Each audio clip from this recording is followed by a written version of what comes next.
हमारे जीवन में जो कुछ भी घटित होता है वह संयोग नहीं होता। हर घटना के पीछे एक गहरी योजना होती है जिसे प्रभु ने पहले से निर्धारित किया होता है।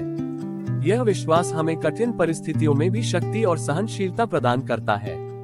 जब हम इस सत्य को समझते हैं तो जीवन के प्रति हमारा दृष्टिकोण सकारात्मक हो जाता है और हम चुनौतियों का सामना सहजता से कर पाते हैं। प्रभु की योजना हमारी समझ से परे होती है। कई बार हमें जीवन में ऐसा लगता है कि हमारे साथ अन्याय हो रहा है या चीजें हमारी उम्मीद के विपरीत जा रही हैं। लेकिन समय के साथ यह स्पष्ट होता है कि जो कुछ हुआ वह हमारी भलाई के लिए ही था। उदाहरण के लिए, जब कोई अवसर हाथ से चला जाता है तो अक्सर हम निराश हो जाते हैं, लेकिन बाद में हमें महसूस होता है कि प्रभु ने हमें किसी बेहतर अवसर के लिए तैयार किया था। ये योजना हमें ये सिखाती है कि हमें हर परिस्थिति में धैर्य और विश्वास बनाए रखना चाहिए। जीवन संघर्षों से भरा हुआ है।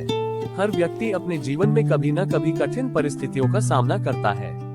ऐसी स्थितियों में अक्सर लोग हताश हो जाते हैं और आशा छोड़ देते हैं। लेकिन यही समय होता है जब हमें अपने अंदर दृढ़ता और साहस पैदा करना चाहिए। प्रभु पर विश्वास रखने से हम हर कठिनाई को पार कर सकते हैं। उनका मार्गदर्शन हमें सही दिशा दिखाता है और आगे बढ़ने की शक्ति प्रदान करता है। हताशा का मुख्य कारण हमारी अपेक्षाएं और परिस्थितियों को तुरंत बदलने की इच्छा होती है। जब चीजें हमारी सोच के अनुसार नहीं होती तो हम अपने आप को असहाय महसूस करने लगते हैं। कई बार असफलता, बुरे अनुभव या जीवन की अनिश्चितताएं हमें निराशा की ओर ले जाती हैं। लेकिन हमें ये समझना चाहिए कि हर कठिनाई प्रभु की परीक्षा होती है। ये हमें मजबूत बनाने और हमारे व्यक्तित्व को निखारने का अवसर प्रदान करती है। प्रभु की योजना को समझने के लिए हमें धैर्य, विश्वास और समर्पण की आवश्यकता है। इसका अर्थ यह नहीं है कि हम हाथ पर हाथ रखकर बैठ जाएं। हमें अपने कर्तव्यों का पालन करते रहना चाहिए और विश्वास रखना चाहिए कि जो भी होगा वह हमारे हित में होगा। जब हम अपने प्रयासों के साथ प्रभु की योजना पर भरोसा करते हैं तो हम असंभव को भी संभव बना सकते हैं। यह विश्वास हमें जीवन में मानसिक शांति और स्थिरता प्रदान करता है।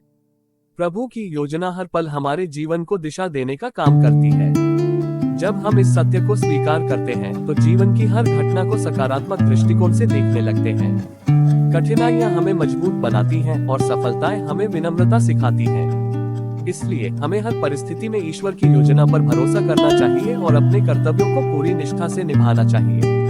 यही जीवन का सच्चा मार्ग है।